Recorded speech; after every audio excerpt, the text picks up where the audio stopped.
Good morning student, my self doctor Sushila Hansda. मैं आज आप लोगों को एमकॉम सेमेस्टर 3 का मार्केटिंग पेपर में एक पॉइंट है प्राइस डिटर्मिनेशन, जिसको हम बोल सकते हैं व्हाट आर द इफेक्ट या what are the factor affecting the price determination. कौन कौन से ऐसे तत्व हैं जो किसी वस्तु के उत्पाद को या वस्तु को के मूल्य को निर्धारण में इसको प्रभावित करते हैं। इसमें पहला है कि कोई भी वस्तु का मूल्य जब निर्धारण होता है तो जो मूल्य निर्धारक होता है किन किन सब बातों को ध्यान में रख करके उस वस्तु का मूल्य निर्धारण करता है। कौन से ऐसे फैक्टर्स हैं जो किसी वस्तु के मूल्य निर्धारण को प्रभावित करते हैं, कहने का अर्थ है। तो इसमें पहला जो है प्रोडक्ट कॉस्ट।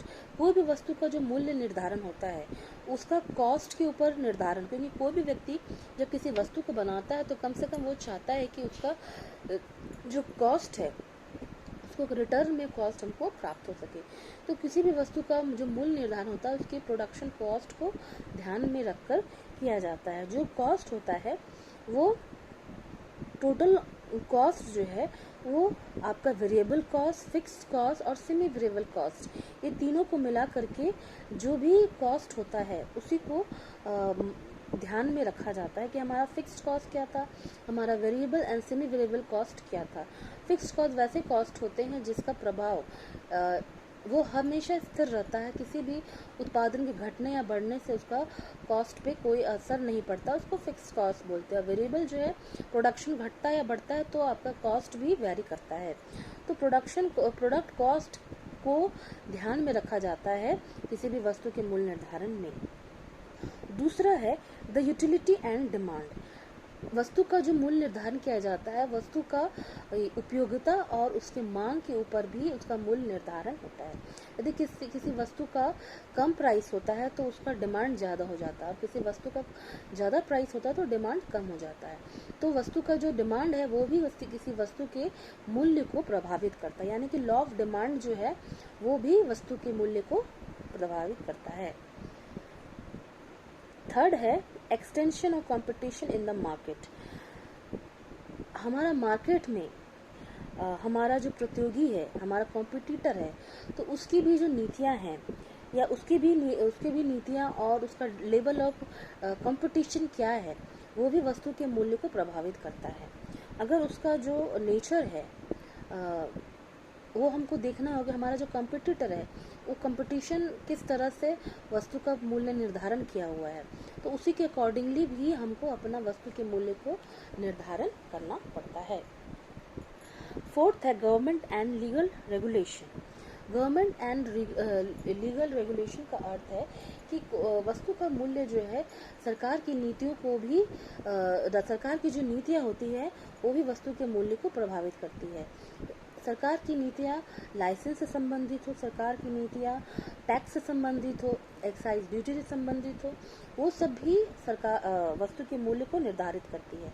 अगर सरकार जो है प्रोडक्शन टैक्स, एक्साइज ड्यूटी या अदर एक्सपोर्ट ड्यूटी, इन सबको अगर लिबरल करके रखा है, जीएसटी या वैट जो भी टैक्स लगते हैं वस्तु पे, अगर उसको जो है लिबरल करके रखा हुआ है तो उसका भी प्रभाव वस्तु के मूल्य पे भी पड़ता है। अगर वो सही होगा, अगर वो लिबरल होगा तो हमारा जो कॉस्ट होगा वो कम होगा। अगर सारी विधियां जो है लाइसेंसिंग विधियां ये सब नीतियां कठोर बना देगा तो हमारा कॉस्ट जो भागता है और उससे भी वस्तु का मूल्य प्रभावित होता है। Pricing object. नेक्स्ट है प्राइसिंग ऑब्जेक्ट। हमारा मूल्य निर्धारण की नीतियां का उद्देश्य क्या है।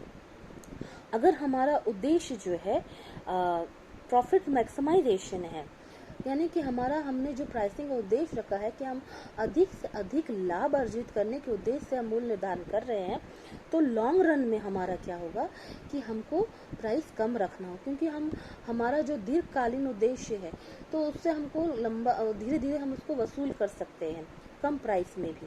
अगर हमारा उद्देश्य शॉर्ट रन के लिए है, यानी कि हमारा प्रॉफिट मैक्सिमाइजेशन, हम चाहते कि हम 5 साल के अंदर कमा ले, हम अधिक से अधिक लाभ कमा ले, तो हम प्राइस जो है हाई रखेंगे। उसी में अगर हम देखें प्राइसिंग ऑब्जेक्ट में, अगर हमारा ऑब्जेक्टिव प्राइसिंग ऑब्जेक्टिव है कि हम मार्केट शेयर को लीड करें, तो हमको क्या करना होगा, उसको लोअर प्राइस रखना होगा। अगर हम कंपटीशन में हम सरवाइव करना चाहते हैं तो भी हमारा प्राइस लो होगा।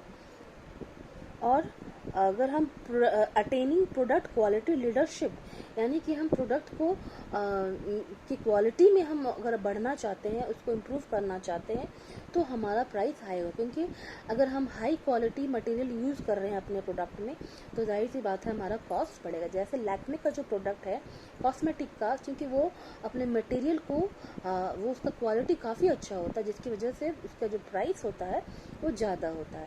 यानी कि प्राइसिंग ऑब्जेक्टिव क्या है कि हम जो प्रोडक्ट बना रहे हैं उसका मटेरियल जो है वो क्या है, अच्छे क्वालिटी का है, तो उसकी वजह से उसका प्राइस बढ़ता है। लास्ट है मार्केटिंग मेथड यूज्ड। जो भी हम मार्केटिंग मेथड यूज कर रहे हैं, अगर वो डिस्ट्रीब्यूशन है, क्वालिटी ऑफ सेल्समैन है, या टाइप ऑफ पैकेजिंग है, तो वो भी हमारा क्या है, उससे भी हमारा प्रोडक्ट का प्राइस वेरी करता है। अगर हमारा सेल्समैन यानी कि हम अच्छे क्वालिफाइड लोगों को अगर हम एम्प्लॉय बना के रखे हुए हैं, या फिर हमारा जो टाइप ऑफ पैकेजिंग है वो अच्छे ब्रांडेड है, क्वालिटी ब्रांडेड है, तो उससे भी वस्तु का मूल्य प्रभावित होता है। जैसे अगर हम अपना प्रोडक्ट, अगर हम कोई कपड़ा गारमेंट ही बना रहे हैं और उसमें जो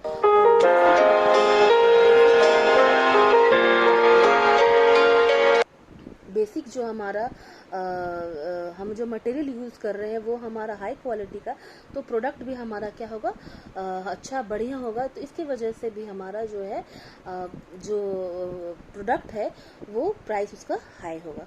तो उस कोई भी वस्तु की जो मटेरियल होते हैं वो भी किसी वस्तु को, ये प्राइस को डिसाइड करते हैं। Thank you.